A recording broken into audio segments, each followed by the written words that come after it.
जब पत्थर की मूर्ति ही मानते हो तो फिर पत्थर को देखने मंदिर क्यों गए थे? वो तो तुम्हारे घर में भी पत्थर लगा हुआ, उसी देख लेते। फिर मंदिर क्यों गए थे? फिर आप लोग मंदिर क्यों जाते हैं? जब आप ये ठान लिए हैं, मान लिए हैं कि ये तो पत्थर है, ये तो मूर्ति है, तो फिर मंदिर क्यों जाते हैं आप लोग?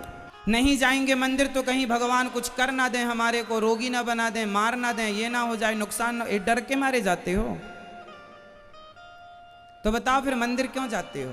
अच्छी बात तो ये है कि जिन मंदिरों में आप मूर्ति मानकर, पत्थर मानकर पूजते हैं, वो मंदिर में मूर्ति नहीं है, वो पत्थर नहीं है। क्या बताएं हम आपको, इस कलयुग में भगवान इस रूप में ही हम पापियों के सामने विराजमान हैं। कलयुग है ना, तो कलयुग में भगवान विग्रह के रूप में मिलते हैं। सोने की बिस्किट तो 24 कैरेट की मिल जाएगी, पर धरती में कोई आभूषण आपको 24 कैरेट का नहीं मिल सकता। बताओ, मिल सकता है क्या? गले का हार आपका 24 कैरेट का होता है? 24 कैरेट में वो बन ही नहीं सकता। बताओ, क्या 24 कैरेट सोने में आभूषण आपका बन सकता है? उसमें टांका लगाने के लिए कुछ ना कुछ तो मिक्सअप करना पड़ेगा, मिलाना पड़ेगा, उसके बिना वो तैयार। तो जो आभूषण होता है वो कितने कैरेट का होता है? 22 का है, 23 का है, 18 का है ना? 24 का नहीं हो सकता। उसी तरह जैसे सोने की बिस्किट तो सोने की 24 कैरेट की हो सकती है, पर आभूषण 24 का नहीं हो सकता। उसी तरह सतयुग, त्रेता, द्वापर में तो भगवान प्रत्यक्ष रूप में मिल सकते हैं, पर कलयुग में भगवान इस विग्रह के रूप में हम सबको प्राप्त हो रहे हैं। तो ये जो मंदिर में बैठे भगवान हैं, ये मूर्तियां ना मानो, ये साक्षात मानो तो मैं गंगा माँ हूं, और ना मानो तो बहता पानी है। नर्मदा मैया मानो तो माँ है, नहीं मानो तो पानी है, बह रहा है। नर्मदा मैया है, वो हम सबकी माँ है। गंगा मैया है, यमुना नदी नहीं है, यमुना माँ, एक रूप से वो नदी है। अब जैसे गंगा मैया का विवाह हुआ, शांतनु, और पुत्र कौन है गंगा मैया के? भीष्म पितामह। अब गंगा जी यदि नदी होती तो नदी किसी की पत्नी कैसे हो सकती है? गंगा यदि नदी होती तो नदी किसी भीष्म पितामह जैसों की मां कैसे हो सकती है? मतलब है कि गंगा मैया एक रूप से तो वो नदी के रूप में है, पर एक रूप से वो हम सब की मां के रूप में आशीर्वाद देने के लिए विराजती है।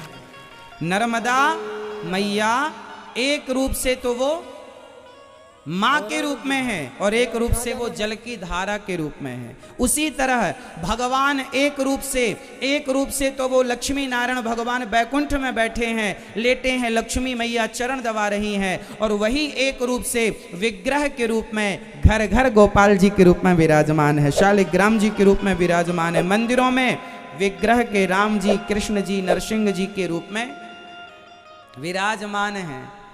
तो भगवान प्रहलाद जी ने खंबे पर ही तो कहा था, इस खंबे पर भगवान है। तो हिरण्यकश्यपु ने उस खंबे पर क्या किया? प्रहार किया, और जब प्रहार किया तो खंबा टूटा, तो क्या निकला? भगवान निकले। तो जब पत्थर से भगवान निकले प्रहलाद के लिए, ये लाइन याद कर लो, जब पत्थर से भगवान निकले प्रहलाद के लिए, तो भक्तों ने बनाया भाव कि प्रहलाद के लिए पत्थर से निकले हैं, तो हम भी पत्थर की मूर्ति रखेंगे और पूजा करेंगे। प्रहलाद के लिए प्रकट भय हैं तो हमारे लिए प्रकट होंगे। पर विडंबना क्या है? प्रहलाद जैसा विश्वास करने वाला आदमी नहीं है, प्रहलाद जैसा विश्वास करने वाले लोगों की कमी है। अभी आपने तो फुल कह दिया, नहीं हमने नहीं देखा। सारी जिंदगी राम राम जपते हो, मंदिर सवेरे शाम जय भगवान जाते हो, और क्या बोल देते हो? नहीं हमने तो नहीं देखा भगवान को। ये तो ऐसी बात हुई कि माँ बाप ने बच्चों को पाल पोस कर बड़ा किया, और जब बच्चे बड़े हो गए तो अपने बाप से बोला, क्यों, तुमने हमारे लिए क्या किया है ना? उसी तरह आपका भी ये बोलना गलत है कि हमने भगवान को नहीं देखा। नहीं देखा? तो ये बताओ तुम्हारी माँ कौन है? नाम नहीं पूछ रहे हैं, स्वरूप पूछ रहे हैं। माँ कौन है? माँ आपकी, जो आपको जन्म देने वाली माँ है, वो भगवान ही आपकी माँ के रूप में है, ईश्वर ही है वो माँ के रूप में। आप कहते हो हमने भगवान को नहीं देखा, अपनी माँ को तो देखा होगा। वो माँ और भगवान दो नहीं है, पर्यायवाची हैं। चाहे माँ कहो चाहे भगवान कहो। तो भगवान हमारे कौन हैं? भगवान ही हमारी माँ बनकर एक रूप से विराजे हैं। हमने भगवान को देखा है। अब तो नहीं कहोगे हमने भगवान को नहीं देखा। माँ के रूप में भगवान है, पिता के रूप में भगवान है, गुरु के रूप में भगवान है, और मंदिर में विग्रह के रूप में भगवान है। आपके घर में गोपाल जी शालिग्राम भगवान के रूप में भगवान, ये भगवान है। मानो प्रहलाद जैसा भक्त हो तो हर खंबे से भगवान प्रकट हो सकते हैं। मीरा जैसा प्रेम हो तो भगवान द्वारिकाधीश सबके लिए प्रेम मीरा जैसा हो। उस क्वालिटी का, उस कोटि का प्रेम हमारा नहीं है। कमी भगवान की तरफ से नहीं है, कमी हमारी तरफ से। हम में वो निष्कपटता नहीं आ पाई, हम में वो निश्छलता नहीं आ पाई, हम में वो अभी छल कपट ईर्ष्या द्वेष झूठ बहुत सारे पाप समाये हैं। हम शुद्ध नहीं हो पाए, इसलिए भगवान के दर्शन नहीं हो पाए। जैसे दर्पण में धूल लग जाती है ना, तो फिर दर्पण में आपका प्रतिबिंब चित्र नजर नहीं आता। इसका मतलब ये नहीं कि दर्पण खराब है, भाई धूल हटाओ तो दिखाई पड़ेगा। के जमाने में चलो बताओ, आज से 50 साल पहले दर्पण को कैसे साफ किया जाता था? कैसे? पहले के जमाने में मैया चीजों को ना राख से, चूल्हे की जो राख निकलती थी ना, उस राख से धूल को साफ किया। जैसे कांटे से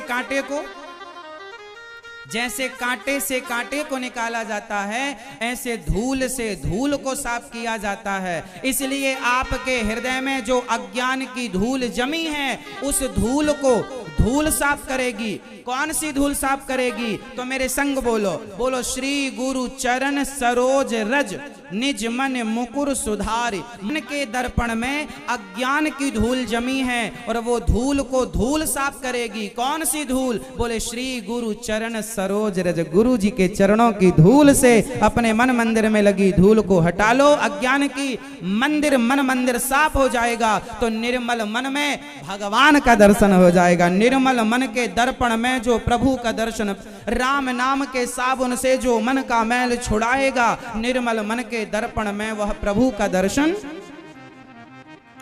गुरु जी के वचनों को धारण करो और उन वचनों से, उस ज्ञान से जो अज्ञान की धूल जमी है, जैसे प्रकाश से अंधकार मिटता है, ऐसे ज्ञान से अज्ञान मिटता है। तो गुरु जी के ज्ञान से अपने अज्ञान की धूल मिटा लो, ये अर्थ है श्री गुरु चरण सरोज रज। यदि आपने शुद्ध कर ली अपने हृदय को, तो आपके हृदय में रघुनाथ जी के सुंदर यश गान अपने आप प्रकट होने लग जाएंगे। राम जी हृदय में प्रकट हो जाएंगे। जैसे दर्पण की धूल हट गई, तो उस दर्पण में आपका चित्र अपने आप आ जाएगा जब आप सामने रखेंगे। उसी प्रकार शुद्ध मन में, शुद्ध हृदय में भगवान वैसे ही प्रकट हो जाएंगे जैसे शुद्ध दर्पण में आप प्रकट हो जाते हैं, आपका प्रतिबिंब प्रकट हो जाता है।